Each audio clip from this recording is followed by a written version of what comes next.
sejarahnya juga ada, cerita rakyat pun juga ada.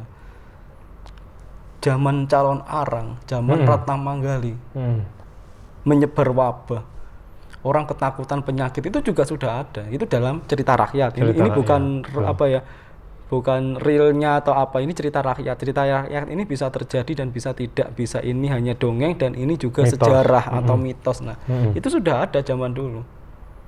Calon Arang marah disuruh menyebarkan wabah. Nah, akhirnya disebarlah wabah tersebut. Bentuknya apa? Zaman dahulu ada yang bercerita, bentuknya api, bentuknya ini penyakit yang tidak diketahui. Ini kondisi kita sekarang hampir mirip dengan cerita tersebut itu. Nah, wabah ini terjadi ada sebabnya. Lampor ini terjadi ada sebabnya. Sebabnya apa? Nah, karena masyarakat. Karena masyarakatnya sendiri gitu loh, bro. Kita nggak usah pikir yang susah. Kadang kan ada orang tanya ke saya, Mas ini itu apa? Udahlah, ada masalah yang harus kita selesaikan. Jangan masalah yang lain kita selesaikan. Kita selesaikan yang dekat dulu aja gitu loh. Kita positive thinking aja. Kalau kita negative thinking, ketakutan, takut lampor, takut ini itu, udahlah. Ketakutan ini tidak akan pernah selesai. Akhirnya imun bermasalah lagi. Masalah lagi malah kena COVID ya. Dan COVID memang ada ya? Ada, benar-benar ada. Benar-benar ada. Ya, tadi sempat menyinggung Calon Arang ya? Iya. Ini yang petilasan di Ngurah itu petilasan atau? Jadi gini, kalau sejarahnya Kediri tempat kita ini adalah anaknya. Anaknya. Bapaknya dari Bali. Yang namanya Udayana. Udayana punya anak namanya Erlangga. Erlangga memimpin Kediri. Makanya di Kediri ada Erlangga, di Bali ada Garuda Wisnu Kencana. Di mana Garuda adalah titian Raja Erlangga. Nah, ini Ratna Manggali ini sedikit bercerita tentang sejarah dan budaya. Apa-apa, kita bicara budaya di sini. Ratna Manggali ini adalah anak dari Calon Arang. Calon Arang menginginkan si Erlangga menikahi dengan Ratna Manggali gitu. Tapi Erlangga tidak mau karena apa? Melihat kondisinya Calon Arang seperti itu, jahat, tegas. Sebenarnya Calon Arang ini tidak jahat, tegas. Yang benar ya benar, yang jahat ya jahat. Nah, akhirnya apa? Pada saat itu ada terjadi ketidakseimbangan dan tidak keadilan. Akhirnya apa? Calon Arang pun istilahnya putus asa. Ya sudah, kita tidak usah baik dengan orang, kita sebarkan wabah ini. Karena apa? Anakku aja nggak ada yang terima. Disebarlah wabah tersebut. Ketika wabah tersebut, nah terjadilah pencurian kitab Calon Arang yang dicuri. Ilmunya ilmu apa? Ilmu leak tadi. Ilmu leak itu dari mana? Dari Nyi Gira. Kenapa di Bali ada leak? Memang sejatinya kerajaannya terkuat di Bali. Nyi Gira dari mana gitu. Yang direbutkan apa? Raja Erlangga. Raja Erlangga hanya dari siapa? Dari Udayana. Makanya jangan heran kalau di Kediri Jawa Timur sama di Pulau Bali itu ada kesamaan nama desa, misalnya Kediri Jawa Timur, Kediri Bali, terus Ngasem, bahkan ada hampir mirip gitu. Memang kita ini anaknya gitu. Leluhur ya, satu leluhur ya kita ya. Nah, terus kita diartikan lagi Bali sama Kediri. Kediri itu ke kita, Bali itu Bali. Ya intinya kembali lagi ke diri kita, apapun masalahnya, apapun keadaannya dikembalikan lagi ke diri kita. Intinya apa? Kita jangan sampai menyalahkan orang lain. Itu ada artinya, kenapa kok Kediri, kenapa kok Bali? Bali itu balik, Kediri itu ke kita, jadi kembali ke diri kita. Anaknya dan bapaknya gitu. Kita keluarga gitu. Ini kalau menurut saya, bukan saya pinter sejarah, bukan, karena ini saya berusaha untuk memecah sesuatu hal arti gitu. Memang artinya memang ketika kita benar gitu. Ya enggak? Kembali Kediri, Bali, balik sama Kediri, kembali ke diri kita gitu. Kediri lagi ya. Iya, dan saya juga ini bangga sekali dengan masyarakat Bali. Karena apa? Ketika saya di Bali kemarin beberapa saat itu saya mengamati, ternyata masyarakat Bali itu luar biasanya. Karena apa? Dari hal terkecil hingga terbesar sangat sekali menghargai alam. Karena betul. Kalau kita mau dimengerti alam, kita harus mengerti alam. Dan saya bangga sekali dengan masyarakat Bali kalau bisa kita menyontoh kebiasaan dan tradisinya tentang dan kita terbukti ya memang menghargai alam, dan terbukti sekali. Bali memang jadi istilahnya jujukan wisata ya. Iya, jujukan wisata. Orang taunya Indonesia mana? Indonesia itu Bali. Iya. Benar sekali. Itu. Berarti kembali lagi, yang di Sumber Cangkring Gurah itu petilasan, rumahnya. rumah. Karena apa? Dari ahli sejarah pun juga kesulitan. Cuma diprediksi, cuma dilihat ada beberapa tiang soko. Tiang soko itu tiang penyangga dari batu yang dimana batu itu dikira adalah rumah dari calon arang atau Nyi Gira. Yang sampai sekarang ini saat ini berubah nama menjadi Gurah. Artinya itu. Iya, betul. Nyi Gira itu disebutkan dari nama daerahnya. Sosoknya yang berasal dari desa Girah yang sampai sekarang ini berubah menjadi nama Gurah gitu. Seperti itu ya berarti. Seperti itu. Jadi betul, kita anak remaja, kita jiwa-jiwa muda jangan sampai kita melupakan sejarah. Kita harus paham tentang budaya. Boleh kita ngefans, menyukai budaya-budaya asing, tapi kalau bisa jangan sekali kita meninggalkan budaya kita sendiri. Karena apa? Kalau kita berusaha mecah, mengkorek, mencari tahu budaya-budaya kita ini banyak sekali, luar biasa, bahkan tidak kalah dari budaya lainnya gitu. Betul sekali.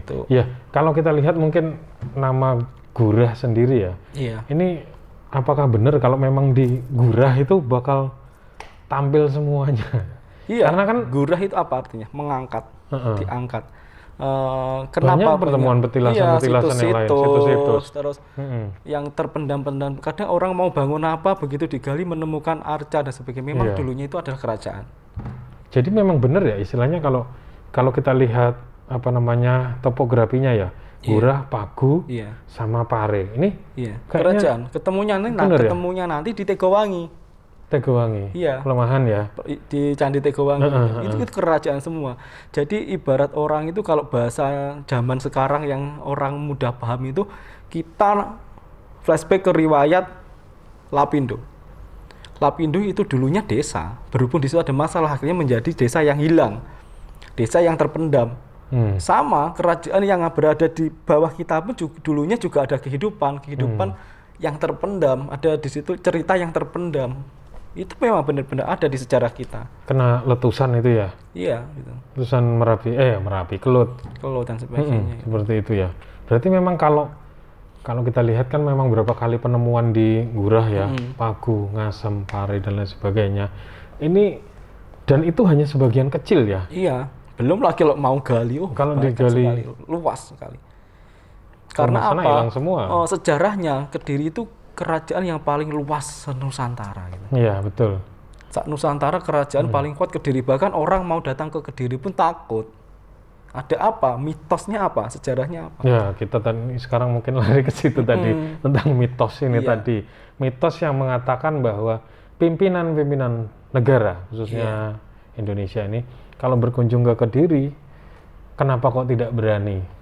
Itu hanya mitos. Sebenarnya tidak masalah. Kalau kita tarik benang merah ya, garis lurus, ada beberapa kejadian yang menimpa Pak Karno dan Gus Dur. Nah, itu kan beliau kan kabarnya dan memang sudah dicari pembuktiannya, memang setelah dari Kediri langsung lengser.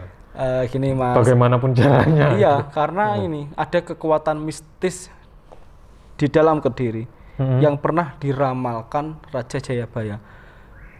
Besok kalau ada kota ini didatangi orang banyak, hanya melihat satu batu yang besar, bahkan akan ada kejayaan di situ. Nah, kita berpikir sampai detik ini pun kita belum tahu artinya. Ini yang dimaksud Raja Jayabaya ini batu apa? Ya. Karena apa? Jayabaya meramalkan besok lah enek batu gede sing bakal dikerumunin orang. Apa yang sana itu ya? Ini detik-detiknya pembangunan batu tersebut yang akan dikerumuni orang dari berbagai macam. Karena apa? Ada ramalan kalau sudah ada batu, batu gede yang banyak dikerumuni orang, banyak burung yang bisa berterbangan, yang bisa dinaikin orang. Nah, di Kediri bakal menjadi perekonomiannya itu enak. Terbukti dari apa? Dari mau dibangunnya bendara di kota Kediri. Ya mungkin suatu saat terbangunnya bandara tersebut, perekonomian orang Kediri pun bisa bagus, bisa meningkat gitu loh. Ini hanya menurut saya, kalau menurut pakar-pakar yang lainnya saya kurang paham gitu. Ya kita amini aja, kita kalau amini, itu kalau positif ya? Kita amini suatu saat bisa merubah perekonomian masyarakat Kota Kediri gitu aja. Berarti baik ya? Insya Allah baik. Insya Allah baik. Baik. Tapi ya yang namanya kembali ke mitos tadi. Kembali ke mitos itu. Yang tadi tuh. Kenapa kok pemimpin akhirnya kan banyak ya non sewu ya. Mungkin kita tahu gembar-gembornya, ini bakal ke Kediri. Boleh besoknya enggak jadi. Boleh enggak ini di sini? Enggak apa-apa no. Silahkan. Di mata gaib. Di mata gaib gimana? Ada beberapa tempat di Kediri di mana di situ ada pusaka negara yang tertimbun. Pusaka negara? Pusaka milik negara yang tertimbun. Ini peninggalan dari Raja Jayabaya. Raja Jayabaya. Ada pusaka raja yang tertimbun. Letaknya mungkin sebagian orang sudah tahu, tapi syarat untuk pengambilnya adalah tidak semua orang bisa mengambil. Hanya orang yang berhati tulus, orang yang berhati suci yang akan bisa mengambil. Bisa jadi yang bisa mengambil adalah para kesatria yang kita sebutkan tadi. Entah kapan, entah tahun berapa, kita tidak tahu. Kalau pikiran saya ya, pikiran liar saya Mas Tigor. Kalau kemarin kan orang-orang berpikir bahwa pejabat, pimpinan negara, presiden itu tidak ada yang berani ke sini. Apa mungkin ya? Ini pikiran liar saya. Apakah mungkin nanti presidennya orang Kediri? Jadi dia kalau pulang ke sini, dia bukan istilahnya dia kalau ke Kediri itu pulang. Iya. Bukan Amin. Jadi kita amini aja, kita amini saja. Jadi dia nggak takut mau ke Kediri. Aku mau pulang kok. Kita Kediri ya, Kediri, kembali lagi ke Kediri gitu. Pusakanya banyak sekali yang tertimbun di area kita. Di situ dilindungi beberapa makhluk-makhluk nirwana, jadi makhluk-makhluk mitologi yang berada di surga. Misalnya kayak yang ada di Kayangan ya, maksud saya, seperti naga, terus resi, seperti yang lainnya, itu banyak sekali untuk melindungi barang-barang itu agar tidak jatuh ke tangan yang salah. Karena apa? Dilihat dari sejarahnya, pusaka-pusaka milik Indonesia itu sudah hilang loh, sudah banyak yang diambil di negara-negara lain. Itu loh. Sebelum sudah hilang ya? Ya, sebelum COVID ini muncul, itu sebenarnya ada firasat. Dengan dikembalikan pusaka Diponegoro ke Indonesia. Sempat mendengarkah jenengan tentang dikembalikannya pusaka Diponegoro ke Indonesia pada saat itu, sebelum COVID? Karena ada berita pada saat itu dipulangkanlah pusaka Diponegoro ke Indonesia. Karena apa? Bangsa kita saat ini butuh senjata. Ini adalah filosofinya, ini artinya. Senjata gaib apa senjata asli? Senjata asli. Senjata asli. Kita butuh senjata. Nah, yang dimaksud senjata ini bukan senjata kita harus mau enggak. Senjata batin, senjata pikiran, senjata tindakan. Itu adalah senjata. Ibarat kita perang, kita harus pikir dulu senjata apa yang harus kita bawa. Kita semakin modern, kenapa semakin sulit? Pada zaman dahulu senjata bangsa Indonesia itu apa? Hanya bambu runcing. Tetapi kenapa kok bisa merdeka? Kenapa kok bisa bebas? Karena apa? Pakai otak, pakai hati, bukan ego. Walaupun di situ ada sedikit benalu, tetapi semua terselesaikan. Nah, saya berharap kita ini mencerminkan sejarah yang sudah ada. Kita pakai sejarah itu cerminan kita. Kita ini sudah modern loh, tapi kok semakin seperti ini. Nah, zaman dulu senjata juga yang punya rakyat sana. Senjata kita sendiri pun hanya itu aja. Tapi kok bisa ya merdeka? Karena ini orang-orang yang luar biasa. Kita saat ini butuh orang yang luar biasa yang seperti itu, yang tidak ada manipulasi di dalam politiknya. Suatu contoh korupsi. Nah, zaman dulu korupsi tidak seheboh ini gitu. Sekarang ini polemiknya, masalahnya itu budaya kita perang loh, tapi kok korupsi, kita mengambil kesempatan di dalam kesempitan, ini yang fatal gitu. Kita harus berpikirkan tentang sejarah. Orang zaman dulu senjatanya cuma itu, tapi nggak ada orang korupsi. Mau korupsi apa? Mau buat makan aja orang dulu kesulitan. Ada kerja rodi, kerja paksa, banyak penindasan, nggak ada berpikiran untuk korupsi. Nah, sekarang korupsi merajalela, banyak orang mengambil kesempatan itu. ini yang harus menjadi evaluasi kita. Ini bukan berarti saya mengajari, bukan berarti saya sok pintar dan sebagainya. Kita ini sharing gitu. Seperti itu ya. Benar enggak tapi? Iya benar. Iya kan. Memang kondisinya seperti itu ya. Iya. Kalau kita lihat mungkin di lingkup daerah sampai ke atas sana seperti itu kondisinya. Istilahnya korupsi malah menjadi budaya. Iya ya? gitu loh, enggak bisa. Iya.